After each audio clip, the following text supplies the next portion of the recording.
Alright, hello all you crazy people out there, my name is Dragonite and welcome back to Harvest December. So we just had a fight between gods and I'm not exactly sure who won. So I guess we'll find out now. The audience looked at each other.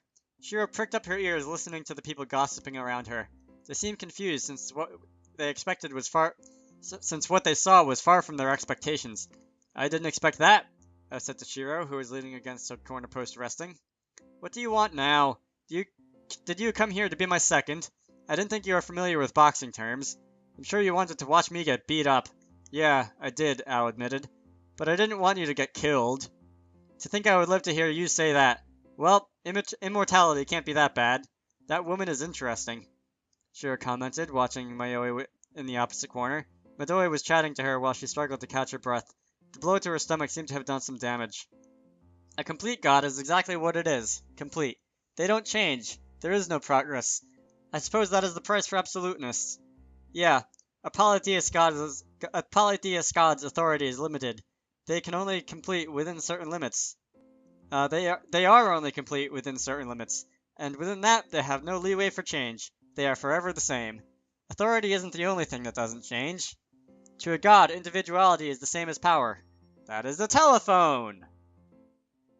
To a god, individuality is the same as power. Yet being unchangeable can be poison to oneself and to one's mind. Shiro smiled slightly. But look at her. That child thinks like a human but acts like a god. She thinks and imagines freely and was able to create a weapon that actually, even if for a brief moment, took away my powers. What if her rune had struck you perfectly on the first try? I would have died. Yeah. I swallowed. I thought you would relish the thought. No, I don't want you to be dead. You and she are similar. You both have the freedom of humans and don't consider the future. I'm sorry, Mother. It's alright. It's my job as a mother to forgive you. Besides? This is quite entertaining. I'm not afraid of dying, anyway. Off topic, shouldn't you be out there strutting your stuff as round girl? I go do my job to gain all the adoration. That's more like it. Both mother and daughter smiled at each other. Sune was restless, repeatedly standing up and down beside me. Sune, isn't it your turn?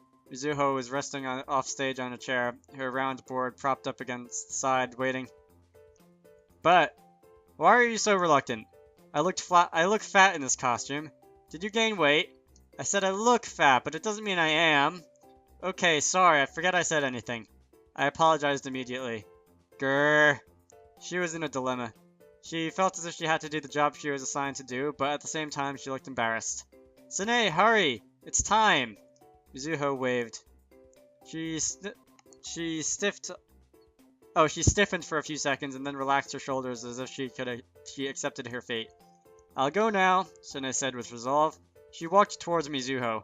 It looked as if the three of them were due the rounds together. You know, this isn't really what I expected. I turned my head, the only part of my body I could move, and looked at the crowd chattering around me. That's kind of boring.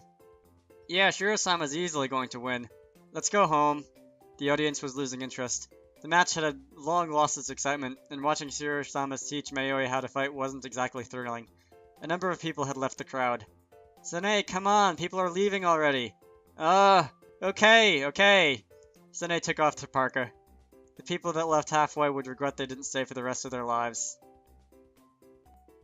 Hello. Sune slowly walked in a circle around the boxing ring, holding the signboard reading Round 2 above her head. Her round girl costume was not revealing, and it was revealing. Antonyms. And it was hard not to notice how well endowed she was. The male audience zoomed in their cameras and began snapping pictures wildly. Some of them put their hands together and prayed, expressing their thanks to the god, while others got beat up by their girlfriends for expressing too much appreciation. Kohai, help! Hurry up and get it over with, Kohai said without looking at her. Sune finished her round and quickly walked to where Ao and Mizuho were waiting. She wanted to get off stage as soon as possible. Wait a minute! Ao stopped her. Can we talk later after we get off stage? Come on, let's go. I just couldn't help but notice the difference. What are you talking about? Mizuho tilted her head in question. It's just that I had a feeling I was inferior to you in some places. Can we just go? Ugh, this is so annoying. Ao glared at Sune's boobs. You're comparing our but yours aren't much different. Hey, stop it already. Sanae's feeling uncomfortable. Oh ho. I folded her arms and smirked at Kohai, who was protectively holding Sanae by her shoulders now. All of you, stop! Stop taking pictures! Half the camera flashes stopped going off. So, why do you stop everybody taking pictures of Sanae, but not when they're taking pictures of us? Just get off stage already. The next round is about to start. Kohai didn't answer Ao's question, but ushered them off stage. Kohai! Come on, get going. They'll start taking pictures again. I will, but can I ask you something? Sanae hugged herself. Do you stop everybody because it was me? She asked in a tiny, tiny voice. But she was sure he had heard her. Ao tapped Mizuho's shoulder and they walked away, leaving the two alone. Kohai looked as if he'd just been slapped. After a moment, he turned around, facing away from her. So what if I did? He replied in a quiet, controlled voice. Then he walked back towards the center of the boxing ring to resume his job as referee. Sanae walked down stage and Ao intercepted her. Well, he's a difficult one, isn't he? I know. Here. Mizuho passed her a parka. But I love him, Sanae said as she threaded her arms through the sleeves. This chapter just keeps going, doesn't it? When did I start recording? 6 minutes ago. What do you think, Mother? Maybe he's getting bad influence from Masaki-san, but he should stop being in denial and just get on with it. I wasn't asking about Kohai, but about the match. Redundant. I see some of the audience have left. They can do what they like. What I can't stand is having to sit through the boring match myself. The fact that Masaki-san is the most interesting thing here makes this event a failure. That's because Shiro-sama and Mayoi-san's fight is something they have been ready for. Isn't something they have been ready for. Well, yes. If I both thought they were properly trained to fight, perhaps it would have turned out better. It isn't satisfying to watch two amateurs fight instinctively. Perhaps we should invite Mayoi-san to our dojo. The training hall. Pretend I knew that. I agree, but what do we do now? Can you just call Mizuho-san over? Shiro had something in mind. Yuki sounded the gong somewhat carelessly. Pokeathlon music again. Mayoi gripped her chopstick gun. Never leaving her eyes off Shiro, she slowly advanced. It was obvious she was no match for her. But she would do her best while she was still standing. Or rather, she was being taught, step by step, how to fight. She didn't like it. But at the same time, she couldn't help but acknowledge the gratitude that was growing in her art. Without Shiro, she would never be what she was today. She had walked the world for 100 years. She had collected an abundance of information and had continuously worked on her theories. And now she had reached a milestone. Her theories on paper had reached the practical stage. She was testing her equipment in reality. And that was fun. More! More! She wanted to know more, to go further. She knew it was selfish. The person in front of her was the one that had killed her father. The person that was trying to take Masaki away. But she couldn't bring herself to hate her. More, more, more! Everything would come to an end. Time would run out. That was her only remorse. Now I'm going to charge at you mindlessly, Shiro said as she crouched on the ground. We can't carry on doing this forever. Why are you telling me this? Mayoi lowered her body and lifted her sword before her. She knew the god of Tagami wasn't lying. She would really come charging at her with no regard for her own safety. It was a chance for her to win and a chance for Shiro to lose. Because I want you to grow. Power swelled up within Shiro. It was control, but compared to what she had been doing prior, it was an unbelievable force. Everyone held their breath, overwhelmed by the power that was almost bursting out of her. Mayoi put her weight on one foot and focused the tip of her sword. She had only one chance. Shiro was coming for her. I thought my heart would stop.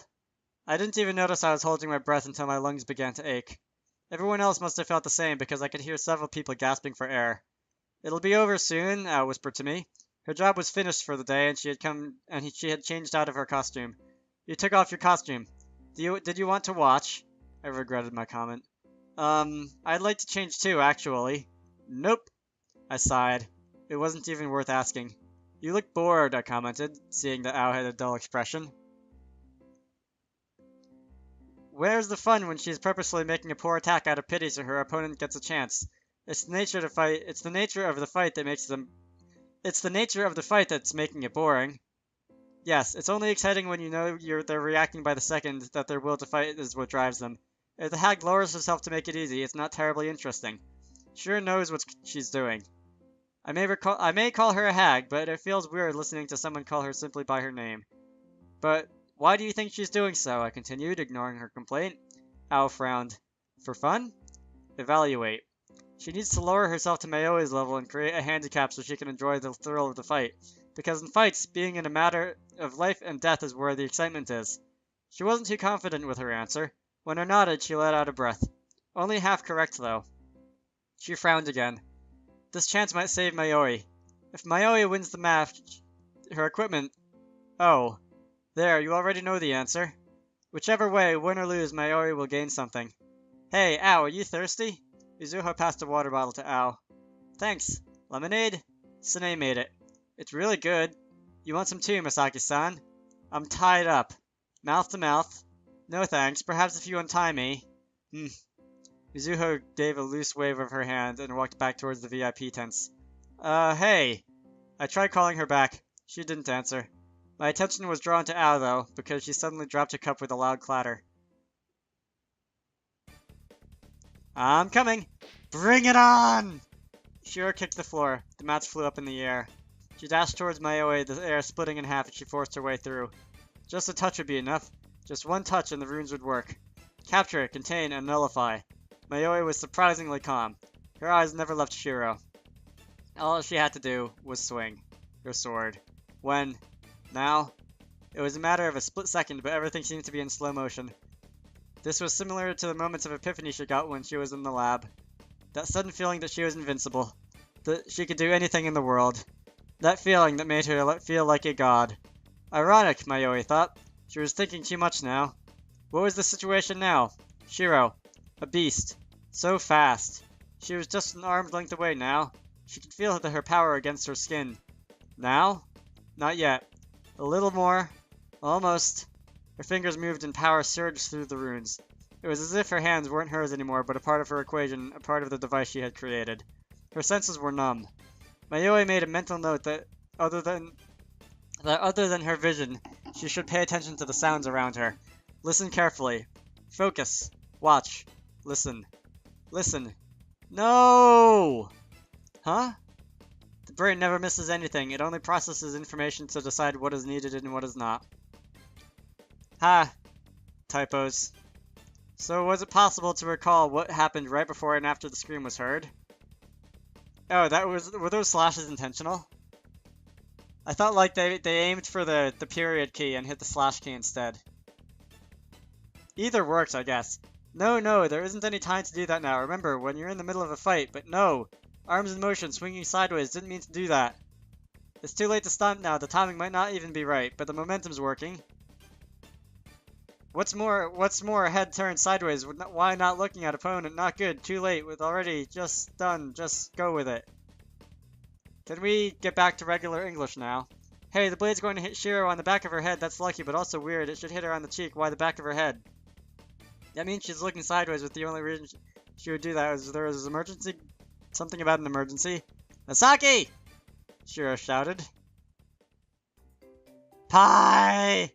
Lemonade splattered everywhere. Ow? Pie! Steam was coming out of Ao's ears. Uh-oh. I've seen this happen somewhere before, I thought to myself. Haha, sorry Masaki, I didn't know why I'm feeling really hot, I can't help myself. What did you put in the drink? And why? It was definitely the stimulants. Ao dropped to her knees. She began lifting my skirts. Eek! This is the stairway to heaven, the stairway to heaven, this is... I rocked back and forth in my chair, trying to resist her as much as I could. Stop! Don't do this! I yelped as I thrashed my head around. At the VIP seats, the culprits sat watching. Help me! Mizuho gave me a happy wave. Mashiro gave me a thumbs up. Yuki was looking murderous. She made a gesture by slicing her finger across her throat. I sucked in a deep breath. Then... No! Masaki! Mayoi finally caught up with the situation and yelled the way Shiro did. She saw Ao gradually making her way up Masaki's legs, slowly lifting his skirt up his shins. This was unforgivable. She had to stop them. But she had to admit there was some sort of perverse joy watching Masaki get molested in girls' clothes. But wait, how did she know that was happening? But of course, it's because she was looking sideways too. Mayoi noticed she had been distracted by the exact same moment her wooden sword hit Shiro on the head. Shiro's eyes rolled back in her head. She passed out instantly. Mayoi wanted to shout in victory, but she was off balance from her distraction and couldn't stay steady on her feet. She fell over forwards and hit her own head on the back of Shiro's skull. The both of them lay on the ground, immobile. Kohai cautiously prodded them with the tip of his shoe as if they might blow up. They didn't move. He shook his head, then turned towards the VIP seats as he signaled a large cross with his arms. Double knockout.